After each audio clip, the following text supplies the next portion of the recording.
J'ai été la dernière personne à être interrogée et il a simplement dit « On va écourter, on va faire court, l'entrée vous est refusée », avant même de me poser la moindre question. Il n'arrêtait pas de dire « Vous allez faire des blagues sur le conflit israélo-palestinien ». J'ai répondu « Monsieur, moi je fais des blagues de bite ».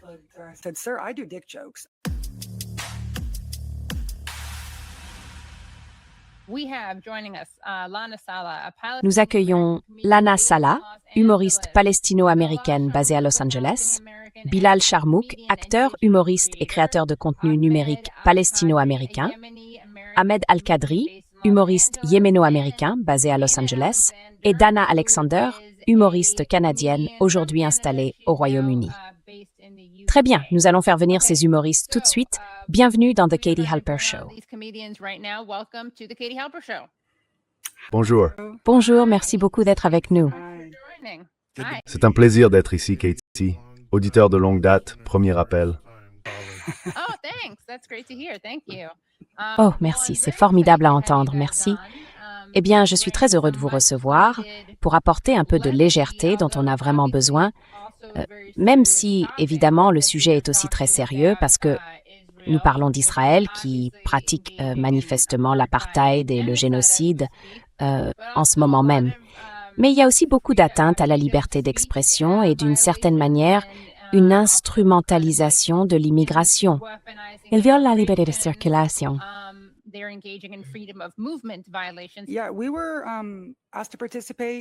Oui, on nous a demandé de participer au festival de comédie Mille un rire Palestine du 10 au 15 août.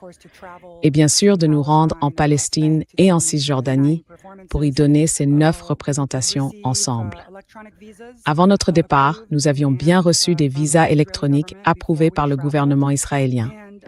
Et à un moment donné, entre notre départ et notre arrivée, certains de nos visas ont été invalidés.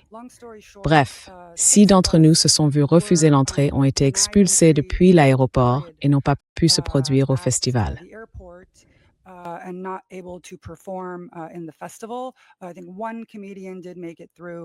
Je crois qu'un humoriste a réussi à passer, mais 6 d'entre nous ont été renvoyés après des interrogatoires et une nuit en détention. Bilal et moi, on nous a débarqués à Seattle au lieu de nous ramener à Los Angeles. Mais au final, voilà en gros ce qui s'est passé. Ensuite, nous avons poursuivi les représentations sur Zoom, pour celles qui étaient encore possibles. Nous avons joué pour Ramallah, puis pour Bethléem, lors du dernier spectacle. Donc, nous sommes heureux d'avoir quand même pu jouer pour notre peuple. Mais oui, c'est ce qui s'est passé.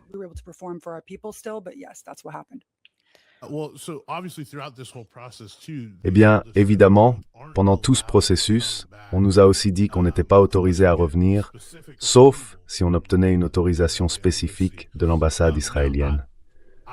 Moi, vous savez, je suis le seul à être né là-bas. Donc je n'ai plus le droit de revenir dans le pays où je suis né. Ce qui est assez fou, si vous voulez mon avis. C'est un sentiment irréel. Je n'aurais jamais pensé que je serais expulsé. Enfin, je suppose que ça ne devrait pas être une surprise, mais oui. Je suis né en Palestine. J'étais le seul parmi mes frères. Mes parents étaient tous les 2 citoyens américains à l'époque, mais nous vivions tous en Palestine.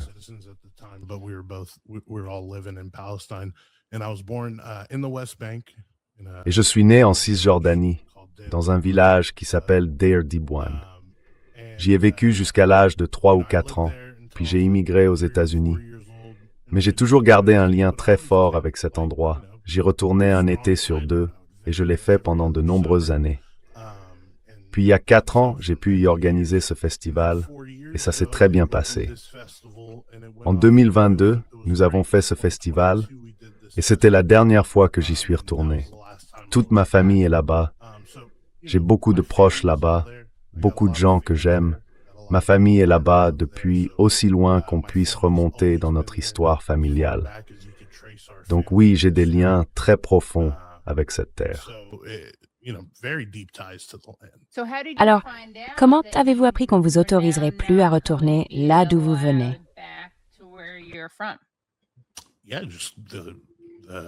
Oui, l'agent est simplement venu dans ce que j'appelle la salle VIP.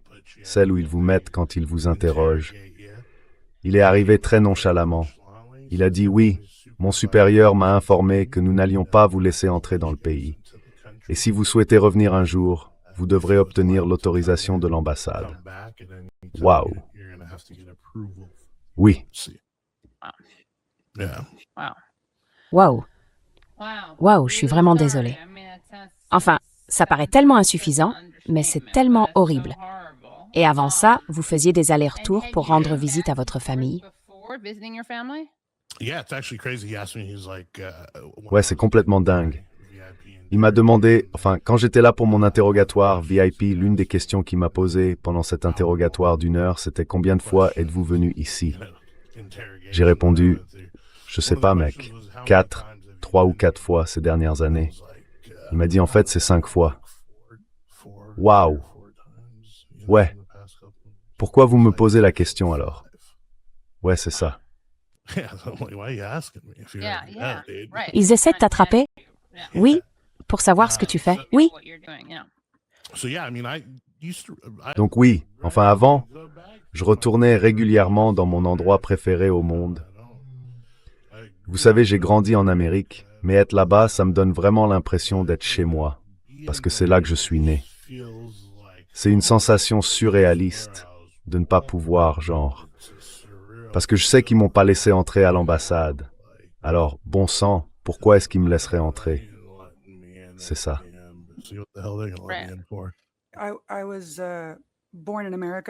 Je suis née aux États-Unis, mais ma famille est née en Palestine. Et j'ai de la famille en Palestine. J'ai pu y aller 1 ou 2 fois dans les années 90. Bien sûr, ils m'ont interrogée, et c'était une époque très différente. Mais oui, ils n'y vivent plus. J'en ai encore dans certaines zones de Cisjordanie, mais le projet, c'était le festival. Et vous, Dana, parlez-nous de votre expérience.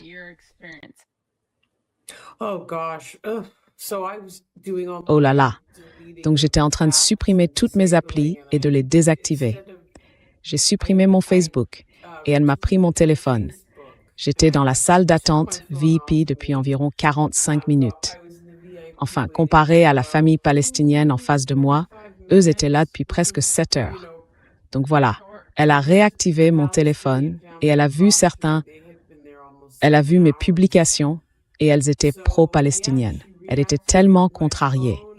Elle a vu une petite fille, la fille de George Galloway, avec un drapeau palestinien. Elle a dit « Je veux ce visage ». Oh là là. Elle m'a demandé comment mes parents s'étaient rencontrés. Elle m'a demandé qui est le Hamas. Elle m'a demandé qu'est-ce qui s'est passé le 7 octobre. Est-ce que c'était un génocide?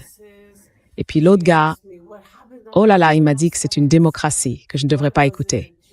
Il m'a dit « Pourquoi pensez-vous que c'est un génocide ?» Et moi, eh bien, on n'a jamais été là-bas. Mais c'est ce que dit B'Tselem, votre propre organisation de défense des droits humains, et l'ONU aussi. Donc, qu'est-ce qu'on en pense?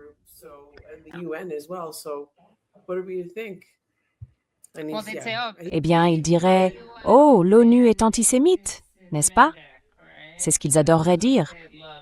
Avec B'Tselem, c'est un peu plus difficile. J'imagine qu'ils diraient que B'Tselem, c'est une bande de juifs qui se détestent eux-mêmes, n'est-ce pas? Bien sûr, bien sûr. Et ensuite, pour moi, c'était 24 heures dans cet immonde centre de détention. Eux sont arrivés plus tard et ont pu repartir un peu plus tôt.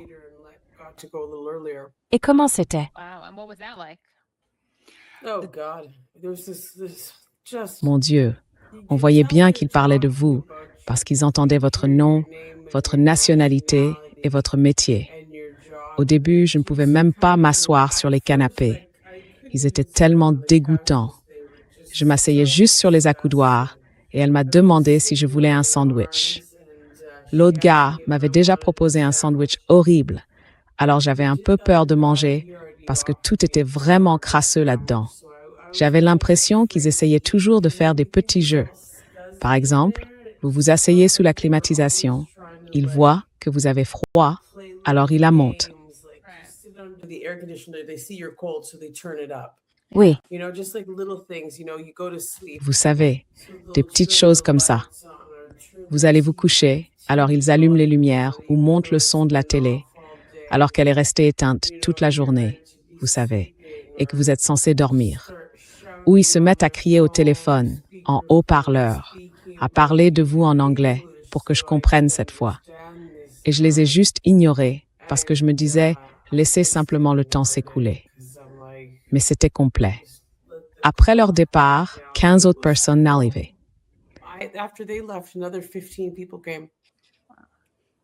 Et vous, Ahmed?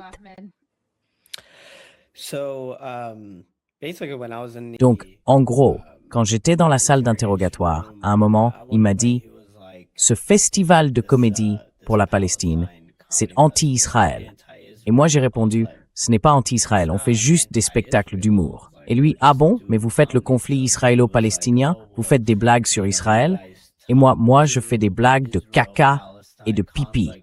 Je ne fais pas du tout ce genre de truc, vous voyez? Et une grande partie de tout ça, ce que j'ai appris, ou plutôt ce que j'ai réalisé, c'était simplement de la guerre psychologique. Parce qu'à un moment, il me disait « Tu mens, vous voyez ?» Et moi je répondais « C'est toi qui mens. » Le truc, c'est que je ne pense pas qu'il ait compris que nous quatre, on est très tenaces et très pénibles.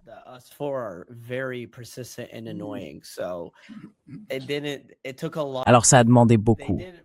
Ils nous ont jamais brisés. Enfin, j'imagine qu'ils ont essayé de nous faire peur. Mais ça n'a pas vraiment marché.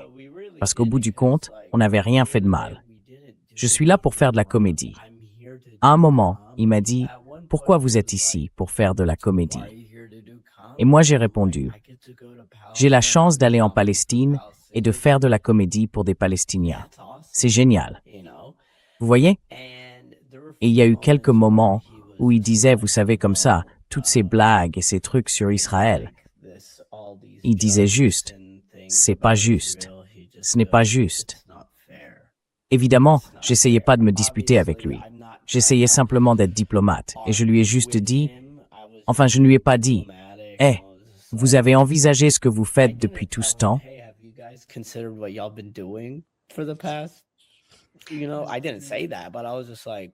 Tu sais, je n'ai pas dit ça, mais j'étais juste là.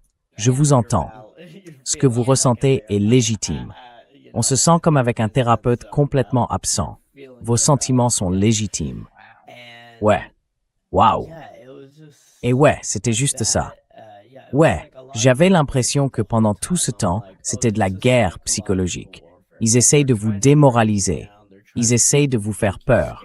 Ils essayent de vous amener à vous dire « Je ne reviendrai jamais ici.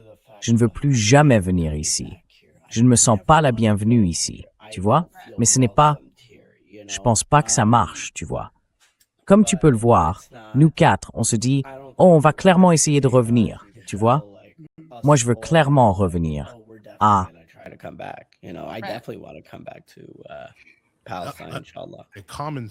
Un thème récurrent dans tous nos interrogatoires ici, c'était que l'officier chargé de l'interrogatoire disait, il m'a dit en gros, tu vas aller faire des spectacles à Ramallah.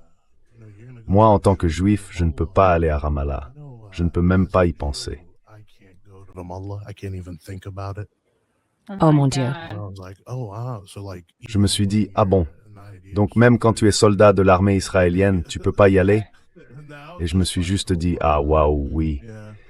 Puis il a dit, vous savez, tout le monde dit qu'Israël pratique l'apartheid. Le véritable apartheid, c'est ça. Il a employé exactement ces mots. Le véritable apartheid, c'est ça. In dieses Pferd stand-up. Il nous refusait littéralement l'entrée. Lui, un juif éthiopien qui avait immigré dans ce pays, refusait l'entrée à un homme qui, lui, était né dans ce pays. Waouh. Et il l'a dit à chacun d'entre nous. Il l'a dit à chacun d'entre nous. Il a tenu à le dire à chacun d'entre nous. Et l'une des choses que j'ai trouvées intéressantes, c'est que j'ai été la dernière personne à être interrogée. Et il a commencé en me disant, il a simplement dit, on va faire court. L'entrée vous est refusée, avant même de me poser la moindre question. Et à un moment, alors que la réalité commençait à s'imposer, je crois que j'ai commencé à être fatiguée et un peu émue. Je sentais une larme commencer à monter au coin de l'œil. Et là, il s'est en quelque sorte penché par-dessus le bureau et a dit, « Vous êtes déçu. » Et je me suis dit, à propos de quoi? Il me dit que vous n'allez pas pouvoir faire votre festival d'humour. Et j'ai répondu, en fait, je me produis un peu partout. Vous savez, ça ira. Mais au fond, je suis déçue que vous trouviez normal qu'on n'ait rien fait, qu'on ait pris l'avion pour venir ici après 20 et quelques heures de voyage. Je suis une grande femme. Vous vous attendez à ce qu'on dorme par terre dans l'aéroport ou quoi, pendant que vous nous renvoyez pour encore 20 heures. Je suis déçue que vous trouviez ça normal. Et c'était un peu ça, vous voyez. Il n'arrêtait pas de dire, vous allez faire des blagues sur le conflit israélo-palestinien. J'ai répondu, monsieur, moi je fais des blagues sur les beats.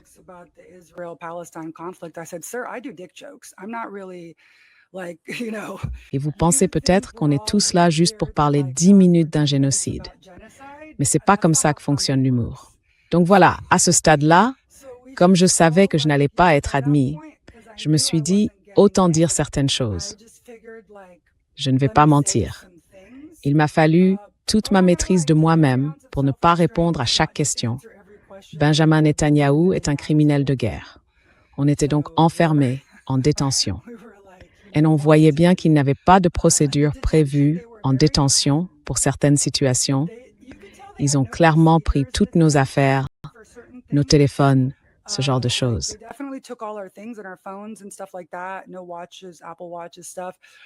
Pas de montre, d'Apple Watch, ce genre de choses. Mais il y a eu certaines situations où je me suis dit, « Hey, j'ai mon pyjama, est-ce que je peux me changer? » Et ils m'ont répondu, « D'accord, mais vous devez vous changer devant cette gardienne. » Donc je suis dans une pièce, en train de me changer devant la gardienne, une femme bien sûr, qui se met alors à me crier dessus parce que je ne peux pas porter de short. Waouh, en détention. Et moi je leur dis, je croyais que vous nous aviez dit que si on allait en Palestine, on ne pourrait pas porter ce genre de vêtements. Mais c'est vous qui avez un problème avec ça, manifestement, vous voyez. Donc oui, c'était vraiment une expérience étrange, juste pour essayer de comprendre leur logique sur certaines choses. Eh bien, en parlant de comédie, je voudrais montrer un peu de votre humour. On a quelques extraits. Voyons ça. On a un extrait, je crois que c'est vous, Ahmed et Bilal, dans une vidéo ensemble. Vous voulez nous présenter ça?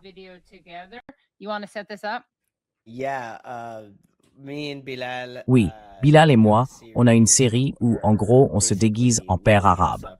Au départ, la série, c'était moi dans le rôle du père arabe. Mais je me suis dit que ce serait vraiment drôle s'il y avait un oncle arabe sorti de nulle part, présent tout le temps et disant les choses les plus ignobles. Donc, tout a commencé avec nous qui présentions, vous savez, certains amis de différentes origines, tout ça. Alors, pour cette vidéo en particulier, c'est une sorte d'expérience amusante. On a fait un scénario inversé, comme si les Arabes parlaient aux Blancs, de la manière dont les Blancs parlent aux personnes racisées.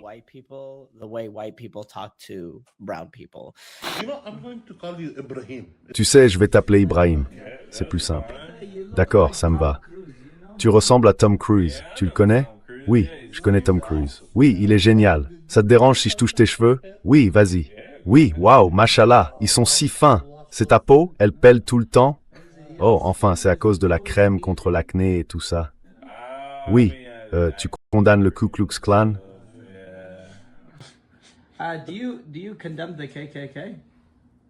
Oui, bien sûr, mec.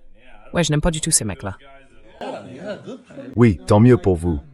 On ne les aime pas. Oui, oui. Mais pourquoi chien mouillé? Pourquoi pas chien sec? Combien d'armes possédez-vous?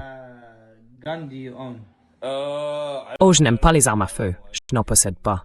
Oui. Non, non, non. Vous savez, on entend dire que vous aussi, vous aimez Jésus. Oui, oui, oui, oui, oui. Oh, génial. Carrément, ouais. Ouais, ouais. Ouais, sympa. Combien dépensez-vous en crème solaire par an? Je ne sais pas, dans les $400. À la louche. $400? Allah. $400? Oui, oui, subhanallah. D'accord. Allah, $400. Subhanallah. Le zakat. Pourquoi votre nourriture a-t-elle un goût de merde? Yeah. Je veux dire, j'aime le poulet frit, mais ce n'est pas votre nourriture. Food. That's not your C'est là pas à moi. C'est à dire. C'est nous bouilli. yani boiled peas. Des petits pois bouillis, oui. C'est bon. Du chou sur la tête d'un pigeon, oh oui. Eh bien, avec de la mayonnaise, ce n'est pas mauvais. Vous voyez? Vous avez déjà goûté de la mayonnaise?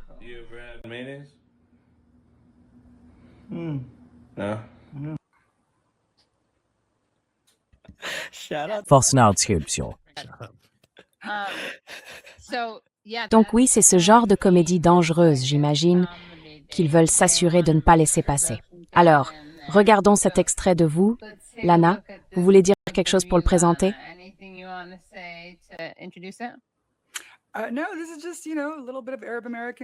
Non, c'est juste, vous savez, un peu de comédie arabo-américaine. Ce que vous appelleriez de l'humour d'arabe d'épicerie vendant de l'alcool. On est originaire des États-Unis. Pour l'essentiel, on est surtout connu pour vendre des cigarettes à l'unité et des tickets de loterie, pendant que nos parents prient 5 fois à l'arrière du magasin. Mais en grandissant, en travaillant dans cette épicerie, j'ai appris très jeune que je ne réussirais pas dans une vie criminelle. Genre, je savais juste que je n'avais pas ce qu'il fallait pour survivre en prison. En plus, je suis déjà musulmane, donc je n'aurais rien vers quoi me convertir une fois là-bas. Je suis l'une de 10 enfants, parce que mon père voulait de la main-d'œuvre gratuite qui ne pourrait pas se syndiquer contre lui. Mais 5 d'entre nous étaient des filles, et nos règles se sont synchronisées. Et je crois qu'on a gagné. Je crois qu'on l'a fait, les gars.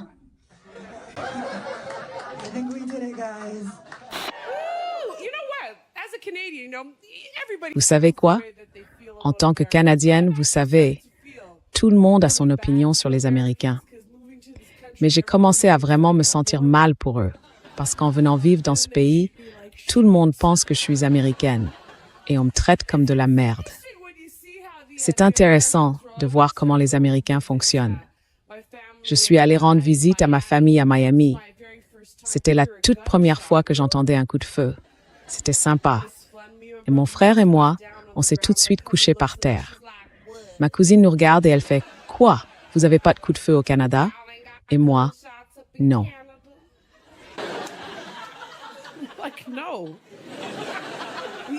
Il y a aussi des Blancs au Canada Miami. Il n'y avait pas de Blancs. Ça m'a vraiment choquée. C'est toujours du genre « Ah oui, on a 2 enfants blancs dans notre école, mais moi je suis gentille avec eux. » Toutes ces choses sont trop dangereuses pour qu'Israël puisse les gérer.